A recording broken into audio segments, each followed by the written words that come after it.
Greetings, you accursed. It's time for your goddamn favorite political pod, The Curse of Politics.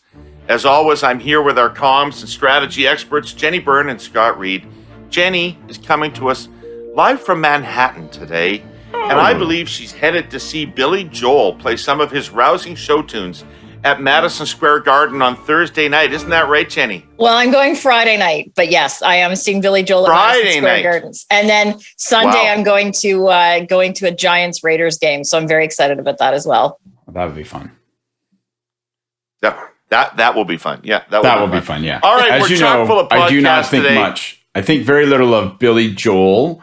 Allentown is, to me, the epitome of his songwriting talents, and I think he's a hack. Allentown's one of his best songs. Well, this is my point. Don't talk to me about Uptown Girl. Anyway, we got a lot to cover today, folks. We got a lot of pod. We've got the scintillating UN Climate Change Conference in Scotland, dubbed the last best chance. Their acronym is COP, Conference of the Parties. And hey, our acronym is COP, Curse of Politics. Ours fits better. Plus, we get more shit done here. The Liberals and the NDP are talking about a 3-year deal on non-confidence votes. Why do either of them even need or want this? There's a new premier in Manitoba, probably, Heather Stephenson, who won the PC leadership race by the slimmest of margins over Shelley Glover. We'll talk about that and the dispute later on. We've got a $15 minimum wage in Ontario, finally. We may get to that as well. And please stick around for our cursed clippings and hey yous, Scott and Jenni. How are you? I'm great. How are you, Scott? You say that like you think there's something terrible going on in my life. I mean, I'm not in Manhattan. I'm not swanning around from the Russian tea room, to the bull and girl statue. But I'm fine. I'll be all right. I'll make it. 26 years ago this past week, Pulp released Different Class with the song Common People and the equally fantastic song Disco 2000. And I just thought that should be commemorated. I know it's not Billy Joel. I know it's not like, Uptown Girl. She's been living in her uptown world. But boy, I love that album. Love that album. On the other hand, several members of Pulp will probably be cleaning up Madison Square Garden after Billy Joel is finished. That is not fair. That is not fair. Fucking Jarvis. What a name. Jarvis. I make music. You guys, I know we're supposed to talk about politics, but aren't the Montreal Canadiens the saddest fucking thing you've ever seen in your life? Jesus Christ. Yep. Bergevin. Caulfield to Laval. Yeah. Let's take one of our most skilled offensive players and put him in the minors. Instead of saying to yourself, is it possible that we're not doing something right with our system? Is it possible that we haven't had a record for the last decade or say 3 decades of nurturing talent? Bergevin is a top pick killer. He's kryptonite to talented players. Give me a third line grinder and I'll get the most I can out of him. Dano, I'll turn him into a place, the kind of guy who LA thinks is a hot commodity. But fuck, man, take a star and the guy just rubs their light out. He's just the shits. Yeah, that really fucking sucks for Caulfield. And he obviously isn't happy about it. He took all reference to the Montreal Canadiens off of his Instagram profile. That's a clear signal. He now describes himself as an athlete.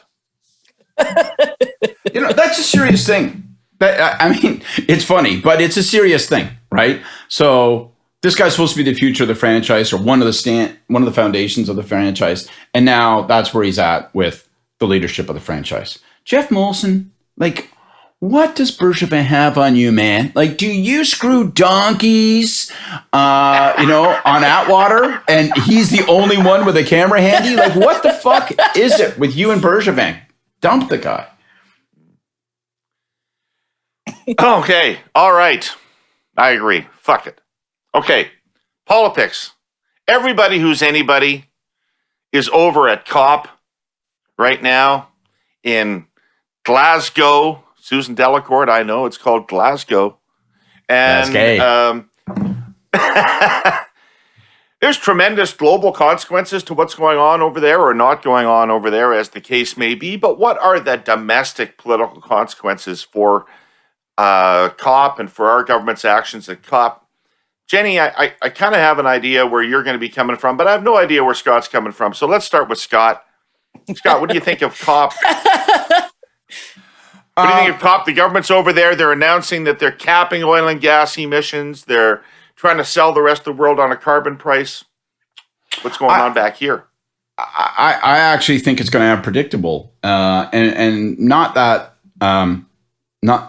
not that significant political implications back here, because all of the actors are going to respond as predicted and as expected. I mean, this is in the platform of the Liberals. They are beholden in a minority parliament to the NDP and to the Bloc. And by the way, it seems to me that Trudeau has decided, and set aside all this talk about whether he's going to run again or not run again and all this shit, but he's decided that this is an issue where he wants to demonstrate an atypical capacity to execute. He wants to actually move the yardsticks on it. And so I think what's really important is whether we're finally going to get some sort of serious transition package where we say, to the energy producing provinces, this is going to be a hemorrhage of a transition for you. It's going to cause enormous dislocation. There's a big transition. Lots of bets will be made. Not all of them will come through. We're going to have to help people and support industry, and we're going to spend a shitload of money to do that.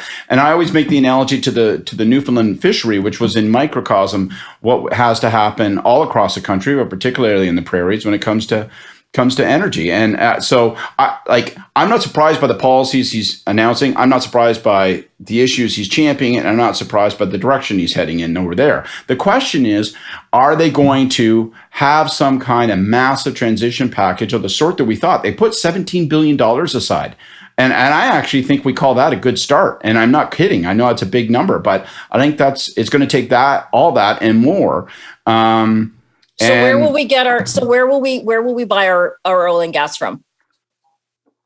Jenni. So we stop producing. No, I'm asking a genuine question. Where do we buy our oil and gas? Because Trudeau and Mark Carney, your buddy Mark, stood up and tried to browbeat countries into supporting carbon prices. But who weren't there were the Russians, the US, the Chinese, Modi. Modi's got a climate change. He's going to meet emissions by 2070. I'm going to be 94. So it's a good chance that you guys are fucking dead by then, because you're that much older than me. So we're like, by the time they make their... Not to mention lifestyle factors.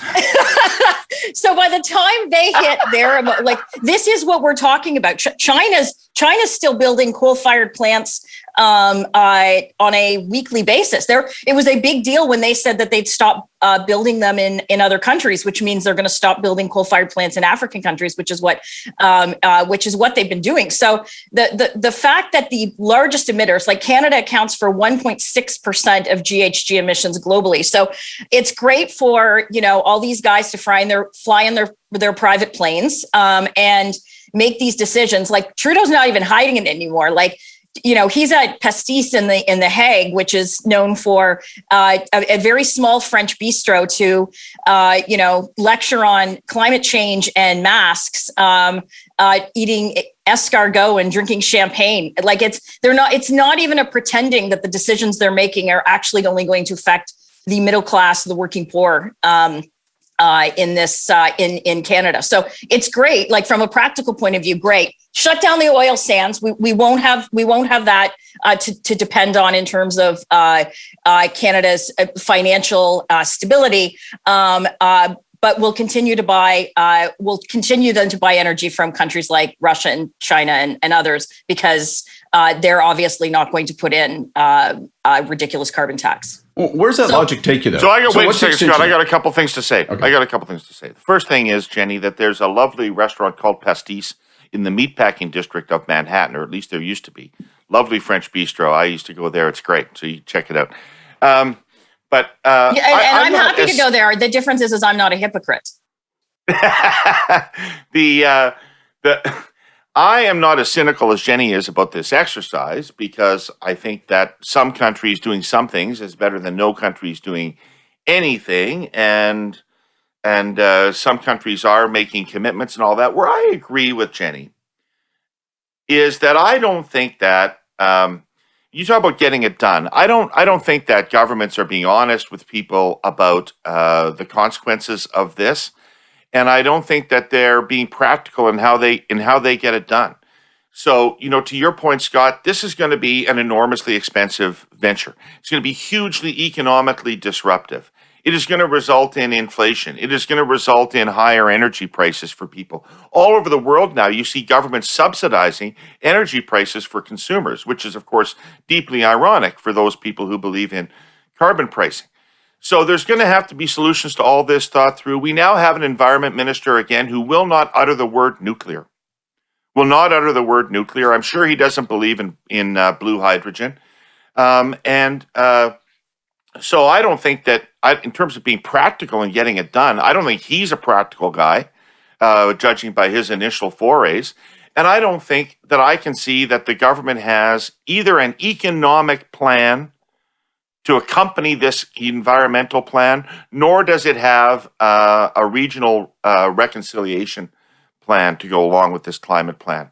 So I'm kind of disheartened from that perspective. I mean, I like the government's ambition in terms of climate, but I wish that they were more methodical about how it's actually going to work in Canada. It's not easy, and it's going to have serious political consequences. Well, and to your point on nuclear, David, you look in Germany that Merkel's shut down nuclear power generation, and they're back to building coal-fired plants. Germany now has the sixth, I think, country in terms of how many coal-fired plants they have.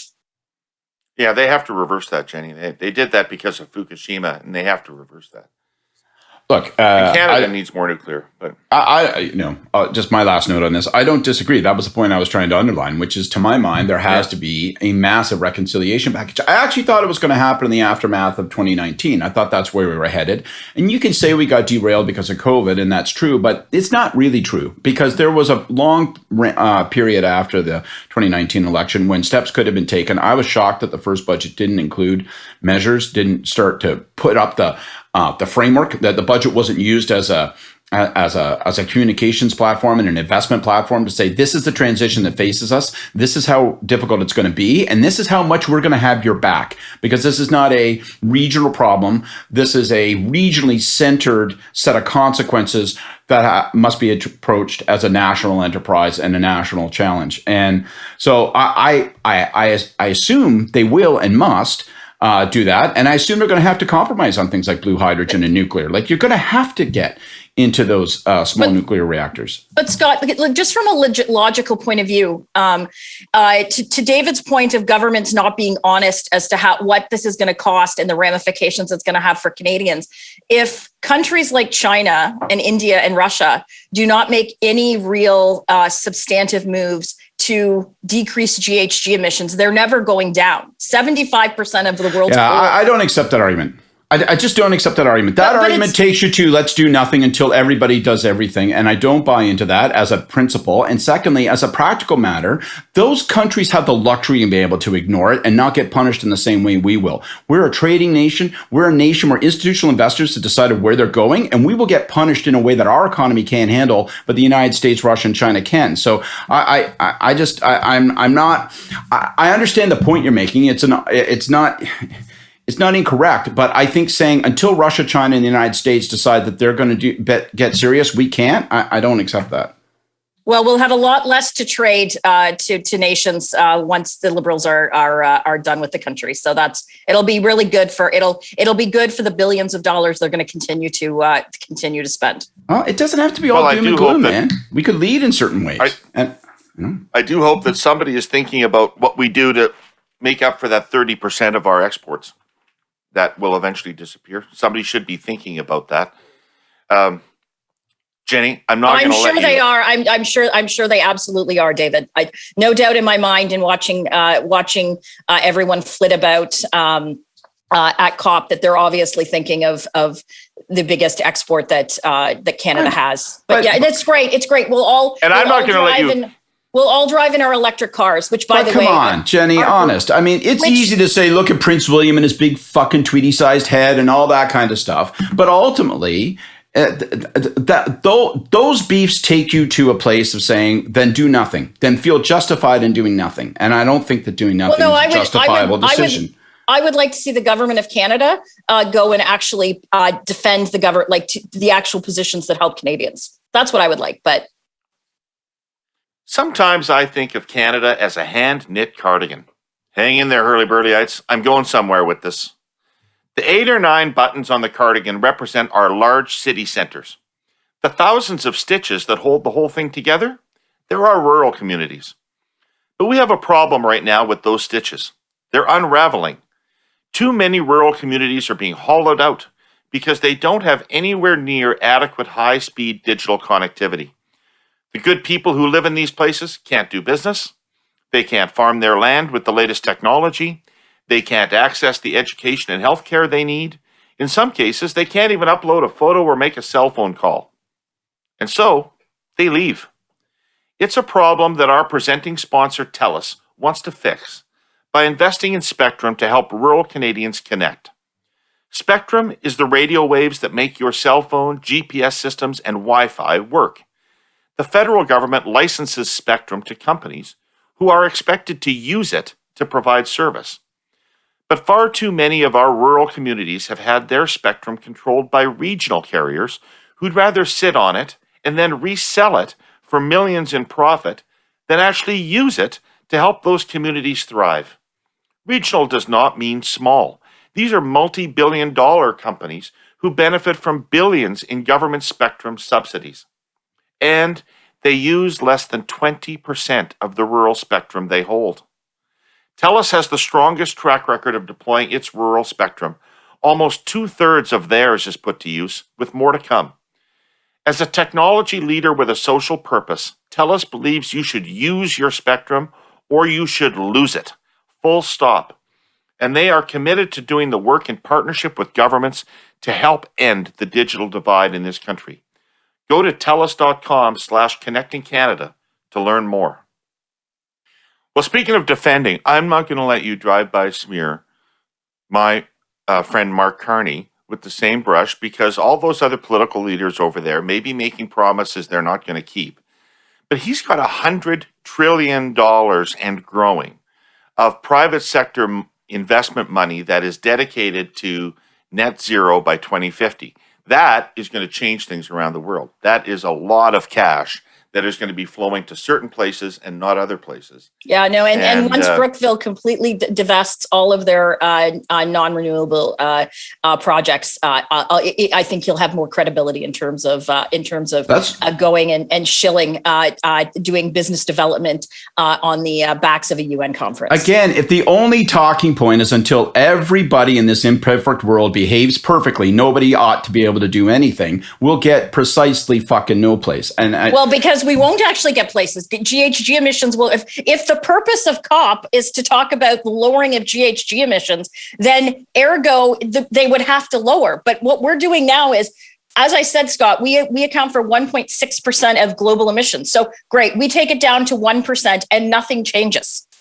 Well, again, and you take $100 trillion that people like Mark are organizing, you take a look at what's happening with institutional money, it is making a choice. Those institutional investors, you mentioned Brookfield, those guys are all feeling increasing pressure. Many of them are moving already. Look at what the case did. They're going to divest of oil and gas projects. There is going to be a private sector tax on people that want to invest in that sector. So we can get ahead of that, or we can be the victim of that. But Scott, they won't, because unless there is a reason for countries like China and India to completely turn over and start using electric cars, they will continue to invest in projects. It just will not be in projects in Canada. It will be in projects in other countries. You're wrong about that. I think institutional investors are already making the move and they're feeling the heat, man. Okay. Yeah, for sure. Yeah, that's why Brookfield continues to invest in oil and gas projects in developing countries. Look at what the case did, and look at the pressure that you can see it's applying to teachers, to CPPIB, to everybody in the play. Everybody in that major institutional, all those sovereign funds, all of those major public sector pension funds, they are all under increasing pressure to say, don't just give me talk. Don't print one page of ESG horse shit in the back of your fucking annual report. Give me a rigorous plan that actually moves you out and of those sectors and into other ones. And that's happening. And it's only going to accelerate in the next 3 years.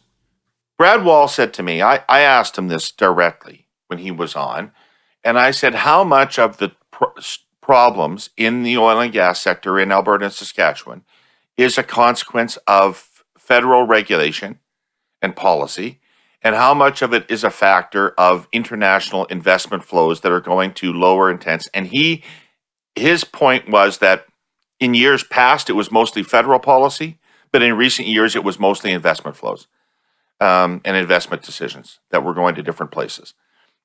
Because of ESG. I mean, he acknowledged that to be a major factor that was out of the federal government's hands now in terms of how much money was going to get invested in the oil sands. And here's the ugly truth. Governments, particularly ours, particularly the federal government, is going to have to start spilling money like a drunk waiter spills beer on initiatives to help make that transition happen. And lots of that money, you know what? There's going to be mistakes made. There's going to be people that are going to get money that shouldn't get money. There's going to be all those kinds of programmatic problems and all that stuff. But we should be spending big to support people in industry in oil producing and energy producing provinces to get ahead of that thing rather than get crushed by that thing. And all it will mean is that oil companies and energy companies go and invest in third world and developing countries that are more than willing to No, Jenny, we got to get the emissions intensity of the oil sands down. And I think nuclear has a role in this. You are right. We're going to be consuming oil in this world for years and years to come. Well after 2050, we're going to be consuming oil in this world. And it could be Canadian oil if we can if we can get the emissions down out of the oil sands production. That's the problem. But the emissions are lower than what other countries that produce oil and gas are. You think our emissions are the oil sands aren't less than oil and gas production in like Tanzania or Russia? Come on. So it's just a fact of the matter. The governments though have to be honest. But that's my point. Governments have to be on it because they're going to companies are still going to invest. They are just not going to invest in Canada. So governments then have to be honest what the economic ramifications for everyone in this country is going to be. It's going to be, David, to your point, not only is it going to be a huge trade deficit for us, it's going to cause things to skyrocket. And we're looking at high inflation. We're looking at higher inflation now. Janet Yellen, I know, Scott, takes your position that it's going to be a blip, and by 2022, when did I say that? Well, you said a couple of weeks ago that we can't judge whether inflation is here to stay. That's right. But that's right. We can't judge. It could be, but we don't. Let's not speak about it as though it's a determined fact that it's structural. Well, but that's not what the markets are saying. That's not what investors are saying out of Wall Street for the last. They completely disagreed with the Biden administration on this. Have we left COP? If we've left COP, we have to move on to a new topic. We sound like we've left COP. I think we've left COP. Left COP. Goodbye, Scotland. Farewell to Nova Scotia. Well, recent history has taught us what happens when a government or a business slashes spending in order to achieve a quick bump in the bottom line. The folly is encapsulated in that word, slash, meaning to cut with rough, jerky, sweeping strokes. The immediate result might look good on a balance sheet or give the share price a sugar high, but that doesn't usually last. Slashing generally creates other problems, safety issues, equipment breakdowns, workforce issues. It becomes a game of whack-a-mole, new problems erupting with every short-term fix. That's not to say spending shouldn't be adjusted from time to time and business plans altered. Our sponsor, CN, is in the process of doing just that. Yes, it's carrying out some cuts, but they are judicious and targeted and meant to improve service to customers in an already hyper-competitive market. The railway will continue to invest in safety, in technology, and in capacity because it knows that is the only way to remain an industry leader in the years ahead. At the same time, CN's strategic plan will deliver immediate value to shareholders. It is, in short, a growth plan. And it has already shown results. Revenues were up in the third quarter of this year, and investors have reacted positively. We are living through a time of rapid, profound change. The pandemic has mercilessly exposed the fragility of the overseas supply chains we've all become used to. It's a pretty safe bet governments and manufacturers are going to want shorter, more stable chains in the years ahead. There is simply no better way to accomplish that than shipping by rail. CN's 19,000-mile network connects our Atlantic coast to the Pacific and stretches down through the American heartland to the Gulf of Mexico. There are no choke points or weak links. CN, in other words, is perfectly positioned to grow. It's building the railway of the future, not the past. There is a new premier in Manitoba, and for our clippings, let me choose an editorial from the Winnipeg Free Press on last Sunday that says, "A fresh start, a clean slate, a new beginning, a forward focus, a unified and re-energized party. These are the things Manitoba's Progressive Conservative Party seems to have been denied by the result of a leadership race that has left a large swath of the membership critical of the process and displeased with or distrustful of the result." The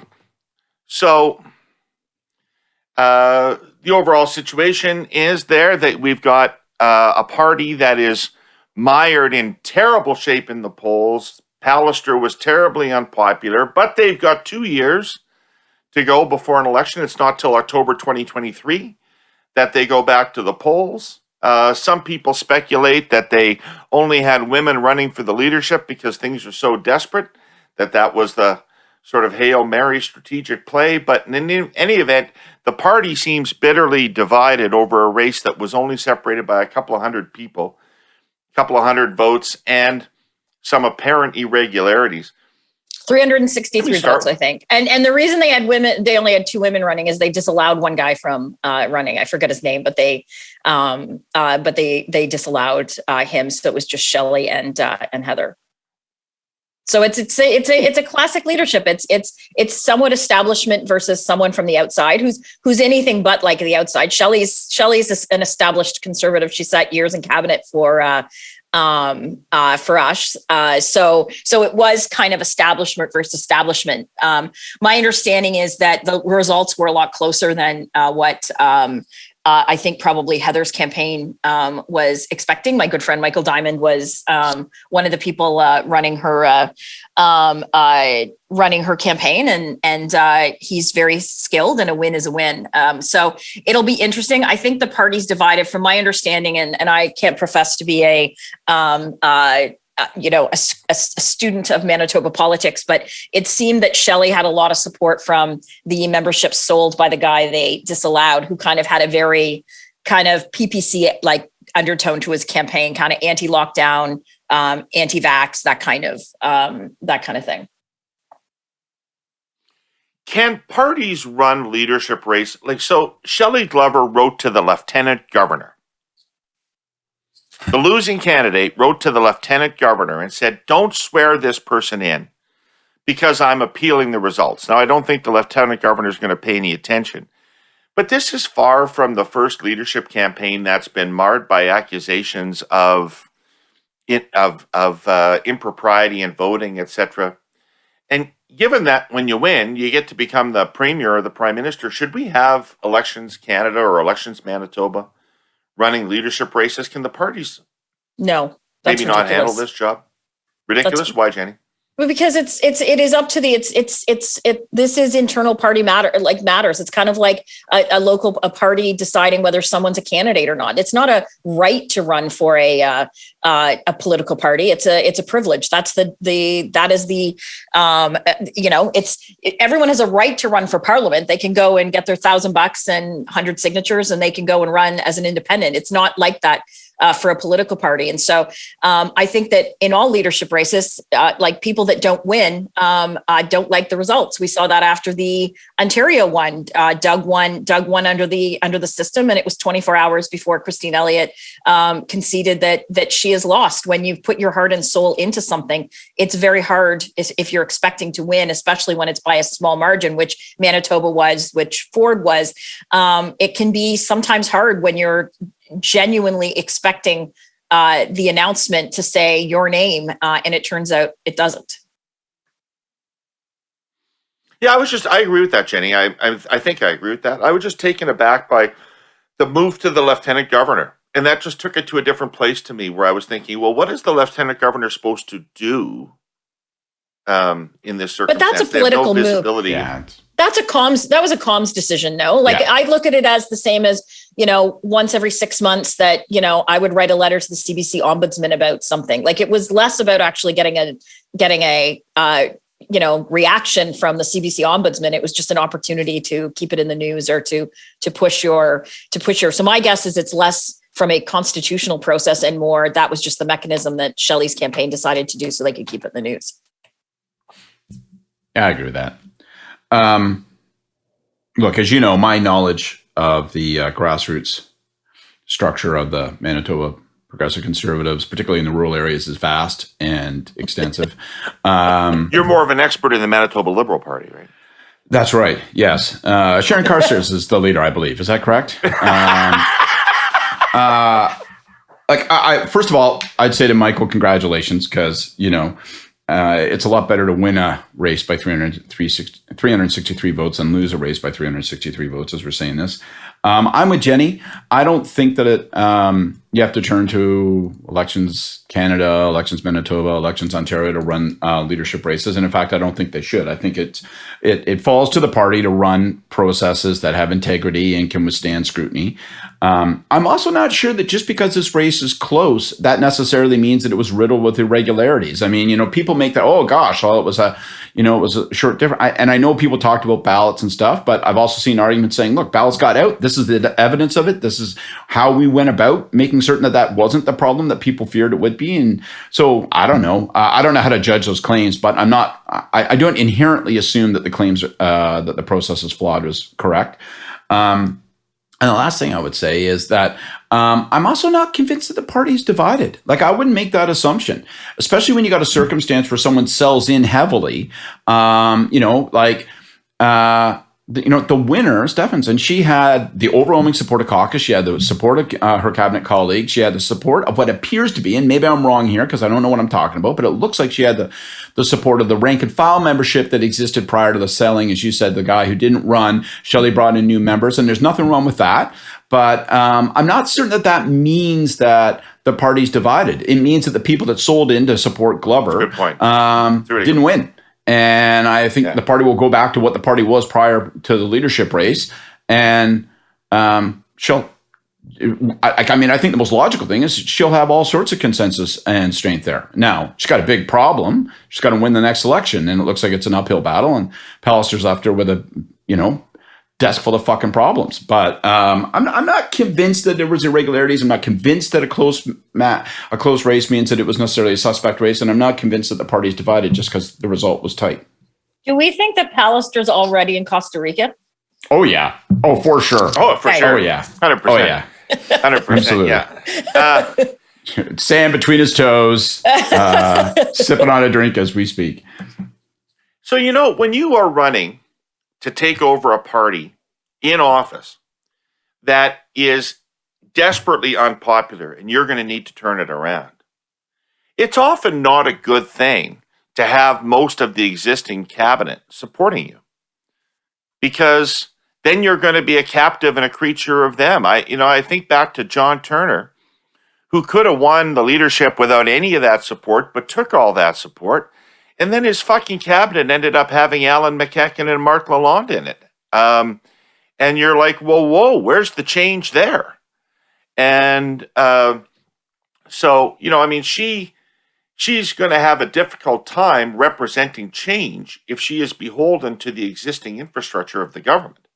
Well, I think her history in the party would be more problematic than cabinet. Like it's a smaller, like it's not like a federal like party where you could have like you could literally have a shadow cabinet to the actual cabinet. Like like when it's a smaller part, like it's a smaller province with less seats, she probably doesn't have really a lot of choice to make a lot of changes to the cabinet makeup.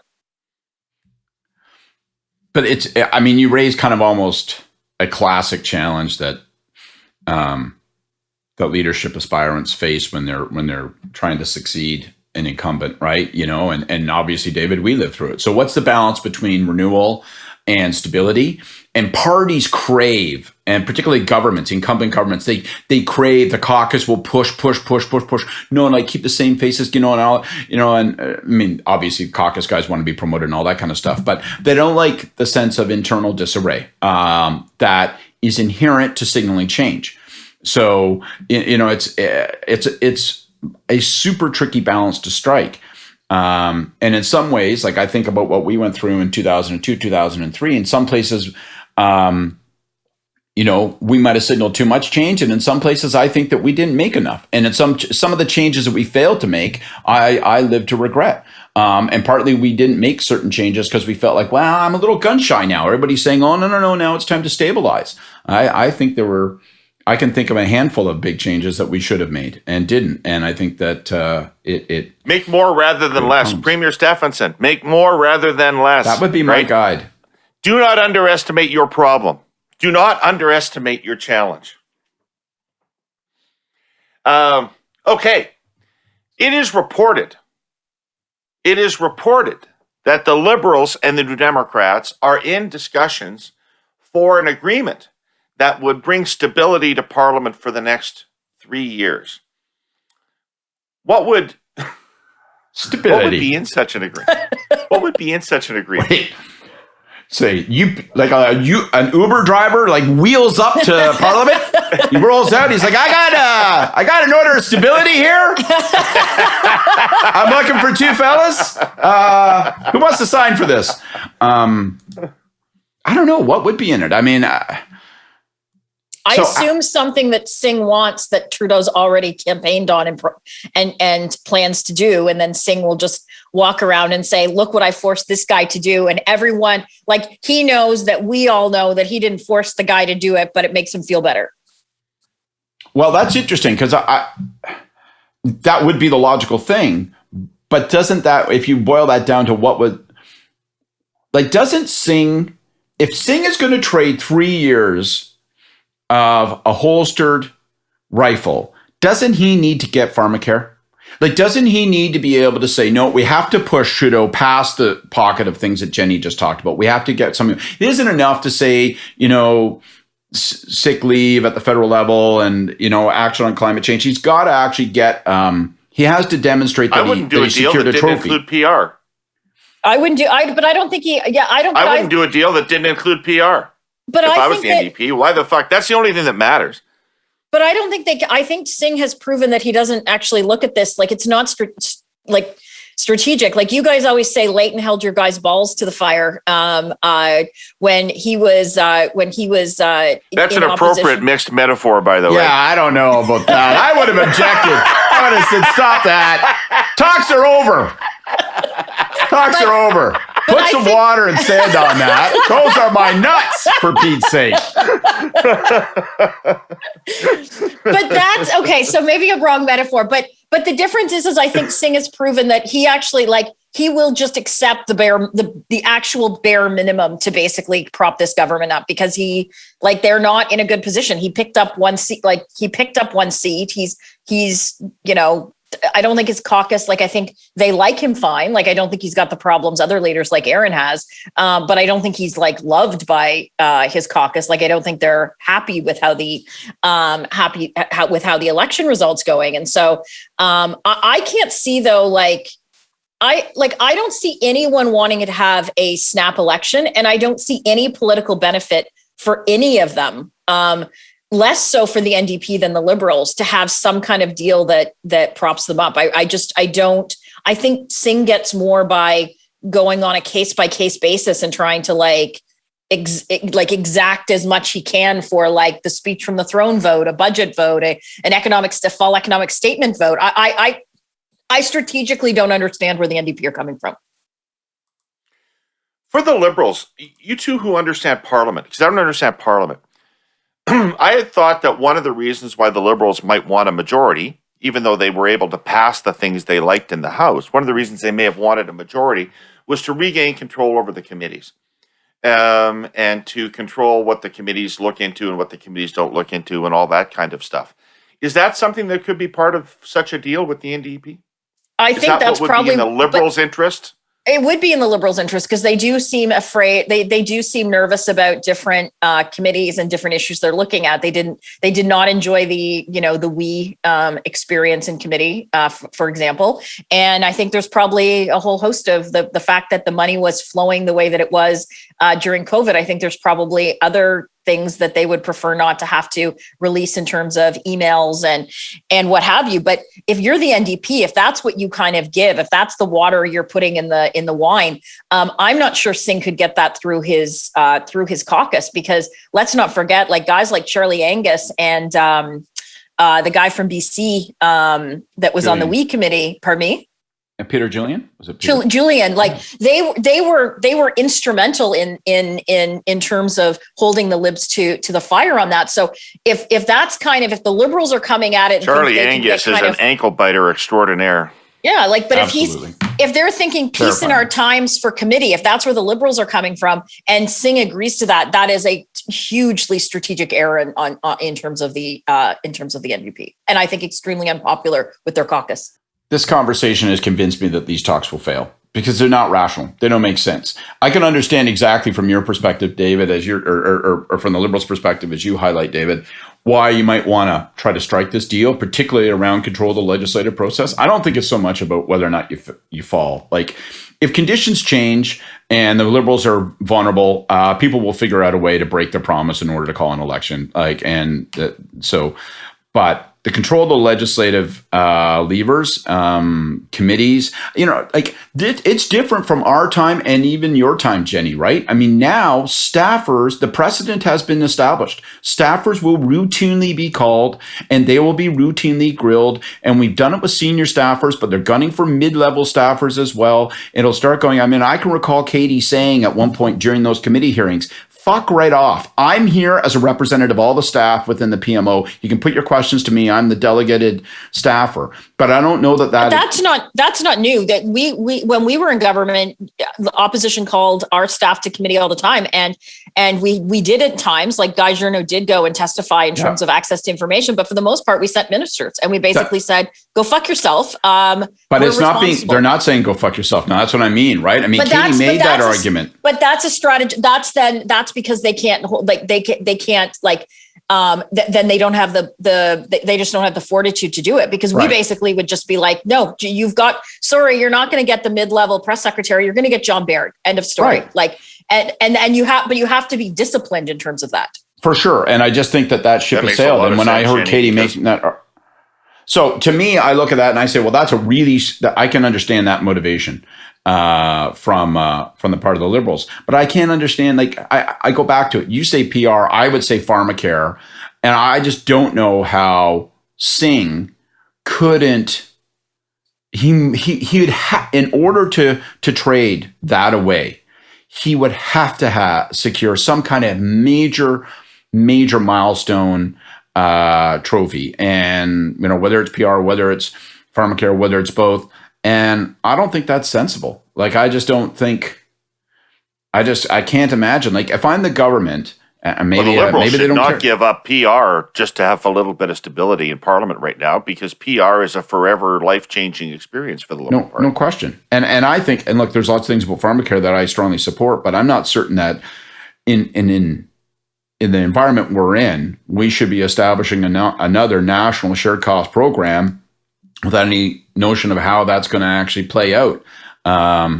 So I think talks will. Oh, you're just an old general fighting old wars now. Oh, I know. Fiscal anchors and so forth. Let's get back to fiscal anchors. David went 7 podcasts in a row. David won a ribbon. 7 podcasts in a row. He said fiscal anchor. Nobody fucking listened the whole wide world over. I can't believe there's actually the G20 has actually been in the news, Scott, and we are like 45 minutes into the podcast and you haven't fucking talked about the G20. You love to talk about the G20. I do love the G20, and I'm disappointed that it was not harnessed more fully again, but like it's back on track at least. Thank Christ. Yeah. It had a failure of a meeting. It had a big failure of a meeting. I thought so. But speaking of meetings, was the federal election not a month and a half ago? Was it? Oh, no, yeah. I think you're wrong about that, David. I'm certain it was last year. Okay. Well, whenever the fuck it was, I read in the newspaper that the Liberals have not had a caucus meeting. So if discussions are going on with the NDP, the Liberals haven't even had a debrief on the fucking election yet, much less talking about fucking existential moves going forward in terms of alliance with the NDP. Why in the world would they not have had a caucus meeting? Why in the world? I have no idea. It is stunning that they have not had one. It seems that they have not learned anything in terms of caucus management 101, which we've talked about before as obviously not being a strong suit of this government. Like you kind of joke when the unnamed backbenchers were like, it's been 4 years and I haven't had a conversation with the prime minister, which never would have happened. We've talked about it. You said it never would have happened with Prime Minister Martin. It never happened with us. Caucus was like that. Harper missed 2 caucus meetings the entire time he was leader, and one of them was, I think, stuck overseas, and the other, like, I think he was ill. But like it was caucus was we would come back from like international trips to do caucus to then have to leave, even though it would have been easier to miss caucus. And so it's which is not being magnanimous. It's in your interest to do it, right? Yes.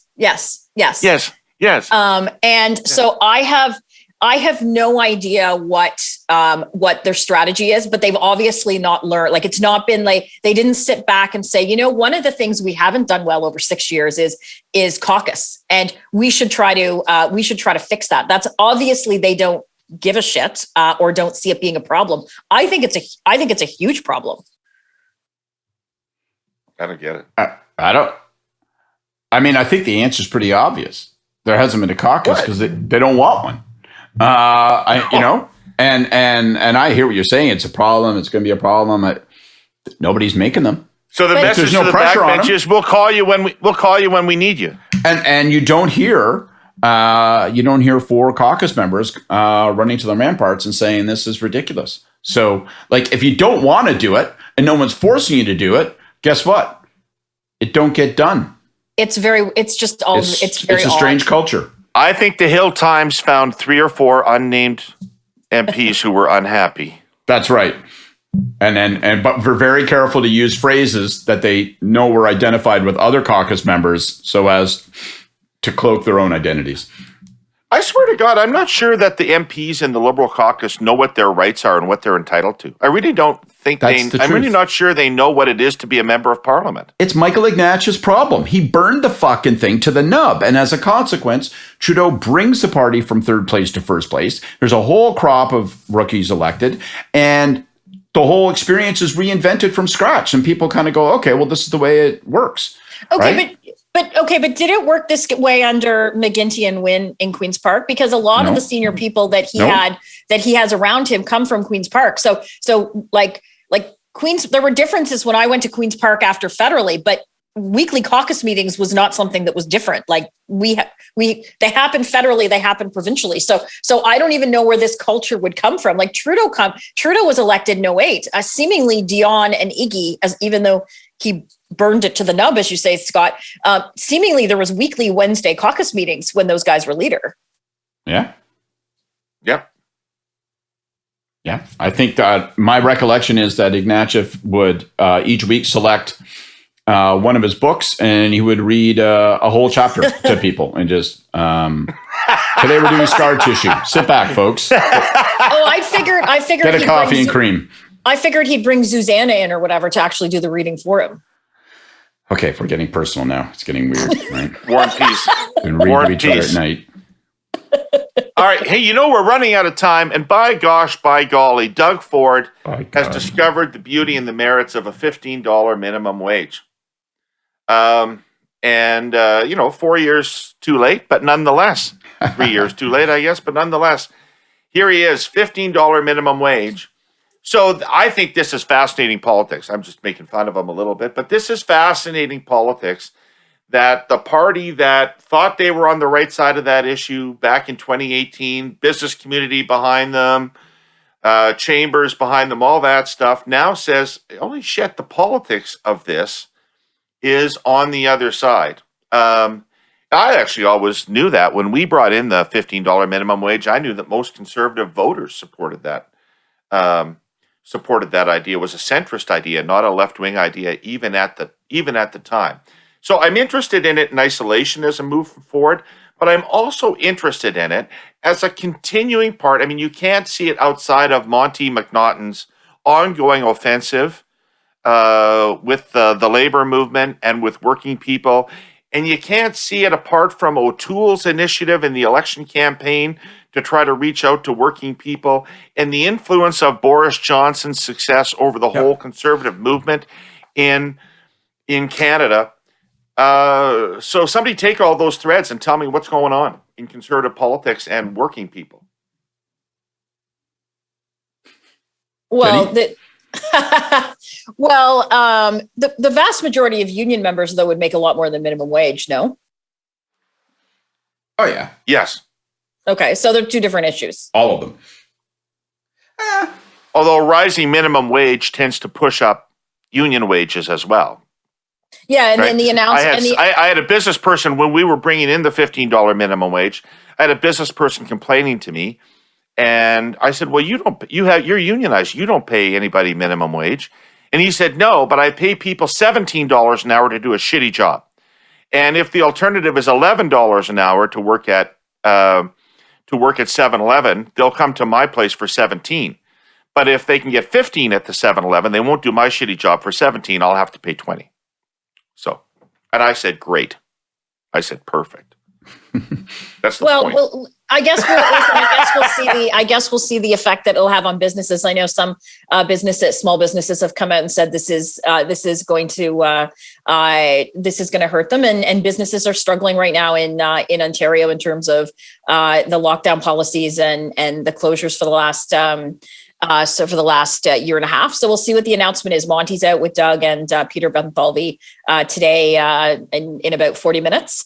So I guess we'll see what the announcement is, and they obviously think that it's going to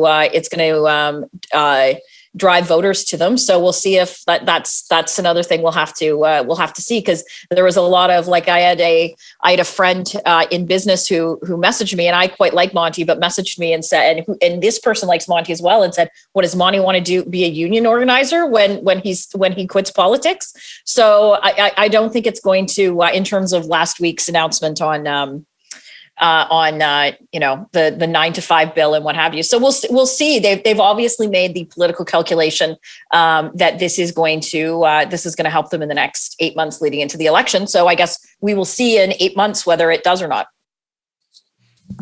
So I'm like you, David. I'm fascinated by it, and I think there's a whole pile of interesting things about it. A whole pile of questions I have for it. So, I mean, I at first I wonder. Is it a defensive or is it a proactive move? Like we sort of kind of implicitly discussed it here as though it's a proactive move, that we think that they're saying, okay, well, this is a new voter pool that we can attract. I wonder if it's more of a situation where if you are invested like Doug Ford is in populist politics, and it's a whole pile of things you do, say, and stand for that are attractive to sort of lunch bucket, unionized or not unionized, but sort of lunch bucket voters, do you go, well, this is a way of sealing myself off? So it's a defensive move. It's a way of cementing and ratifying some support, making certain that if somebody else comes hard, knowing the popularity of the policy, that I don't give them that sword to swing. Or is it more like Johnson saying, this is a pathway to expand that populist pool? Like, this is a way to reinforce and certify conservatives as a populist movement, define the conservative movement and coalition differently than it was, say, 25 years ago. I think so. I think all that's interesting. I know two things for sure, though.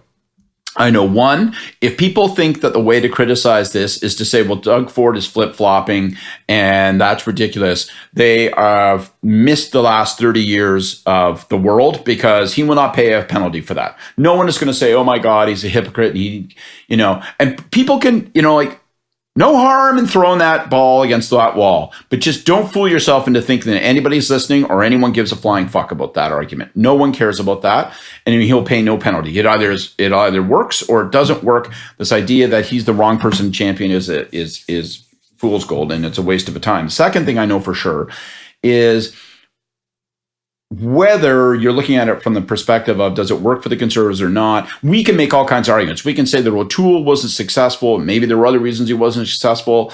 We can say Johnson's done this.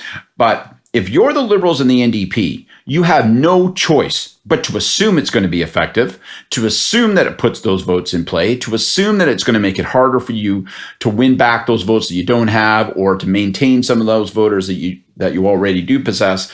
And you got to take it really seriously, and you got to figure out what's your counter to it. Because just complaining and saying, well, Doug Ford doesn't really believe in this, gets you fucking nowhere. So what is your counter to it? What is your counter to it in terms of how you play this? Is it a unionized versus non-unionized low wage play? Is it a public sector unions versus private sector unions play? Like, what is your response to this? How do you blunt it? How do you defeat it? How do you rob it of its potential? Because you can't just sit back like we can and go, it'll be interesting to see if it works. I think it's interesting. And I goddamn am certain that Corey has done some focus groups and does some segmentation analysis, and he thinks that this has got juice in it, or they wouldn't be doing it. Yeah, I think it will be really really interesting to watch how that plays out. And I think that they feel that Johnson has illustrated a populist economic path forward for Conservatives, and it will be really interesting to see how it works out. I agree with you that you can't attack it from the basis that he's a hypocrite. If I was him, I would actually want the chamber. I might have even ginned it up if they weren't going to do it. I'd want the chamber and the business community to come out and attack this again. They've been silent through all the rumors as if it's okay now. It was a holy war. But frankly, for it to work for them in the way they want it to work, they need business to be opposed to it, because that's the populist play. So it'll be interesting to see how that part of it plays out as well. We're out of time. It's time for Gordon Pinsent. Mr. Pinsent, please. Ladies and gentlemen, please return to your seats. The Hey Yous are about to begin. All right. Who's got a Hey You? Well, I'll go. I'm going to go back to some of the COP stuff. So Canadian oil and gas companies have some of the highest ESG standards in the world. And the Canadian government has come out and said that that even though we have an extraordinary revenue generating resource, we are going to cut oil and gas production, which will only lead to countries around the world that have zero environmental standards producing more oil and gas. And I think the least that we could have heard is some of the premiers. I know Mo tweeted a bit. We've heard nothing from Jason. We've heard nothing from Scott Moe. And we forget BC, but let's not forget the LNG project in BC is the largest resource development project ever in Canadian history. So John Horgan, as well as at least Aaron O'Toole, in terms of defending Canada's resource, as you said, David, 30% of our net exports. And so the fact that there has been zero commentary from any politician who depends on the tax revenue from resource development and the jobs created in their provinces, I think is very unfortunate for the country. So my hey yous to them. Thank you. Scott. My hey yous to Aaron O'Toole. And I know we've spent a lot of time talking about him and beating him up over the last few months. Poor bastard. Jesus, what's he done this week? Well, it's what he hasn't done. It's just, Aaron O'Toole, unless you didn't get the memo that you were in a terrible spot. You might have watched Question Period on the weekend. My buddy Evan Solomon interviewed former Prime Minister Brian Mulroney. Now, we all remember Mulroney making an intervention the last last 10 days of the campaign, standing beside Aaron, endorsing him. A kind of implicit, quiet, I read it as like a repudiation of the Harper years and a veil to the past PC party, identifying O'Toole as the natural champion of that. And now Mulroney goes on TV, not without cause, and says, listen, leaders lead, followers follow. You got to tell your caucus to be vaccinated or get lost. And this parliament is going to resume in a couple of weeks. O'Toole's position on this is, by definition, weak. He can't tell his caucus what to do because he can't get them to follow him. He can't take a position in public that it isn't important. He's just listing at sea. He's just there. Wounded, torpedoed, taking on water, bailing as fast as he can and fooling himself into thinking he's going to get back to shore. If Mulroney is turned on you on this, right, you have got to come down on one side or the other. You can't continue to. You got to take a risk, man, right? Your leadership is in play. Looks to me like you're going to lose it. You've got to take a risk. Well, I think Aaron O'Toole, caucus defender, should go out and explain to Brian Mulroney what the Reform Act means, because under the Reform Act, a leader can, if you've adopted the Reform Act, a leader cannot get rid of caucus members. So that is the fucking crazy town. Yeah, but listen, I never supported the Reform Act because of this. But that is the actual fact of the matter. This caucus, this is Mike Chong's baby. Mike Chong, Aaron O'Toole's supporter. Aaron has, even if he wanted to, he could not remove anyone from caucus for any reason. Talk about somebody having your nuts in their fist. Aaron O'Toole, literally has to send a letter to his caucus under the Reform Act, I think, right? Requiring use of his balls. May I have them on Tuesday, please? I'll take them out for 1 hour, and I promise to return them promptly in fine condition. We're talking a lot about balls on this podcast. I know. This is a very testicular analysis this week. My hey you goes out to Stephen Guilbeault. You are no longer an environmental activist. You are a cabinet minister. You no longer get to pick your hobby horses. You now have to do the right thing for the whole country. Get the job done in the best interests of Canada. Take all of the country into consideration when you're doing it. And nuclear, you don't like it? So fucking what? All hands on deck, all tools available. We need it. And expand your horizons and take a bigger view of your job. That's my hey you. Thank both of you today. This was fun. Great conversation. I want to thank our presenting sponsor, TELUS, and our sponsor, CN. I want to thank Gary Stern, Cindy Stern, and the Bistro, all the Sterns, for what a wonderful evening they gave me last Saturday night, and my brother-in-law, Stephen. We got to see the Rough Riders outlast the Alouettes in the pouring rain in Montreal. Great time. Thank you for your hospitality. And lastly, I'd like to thank Cole Caulfield for all he gave us last spring. And fuck you, Dominic Ducharme and Mark Bergevin. Till next week, Curse Politics. We'll be back.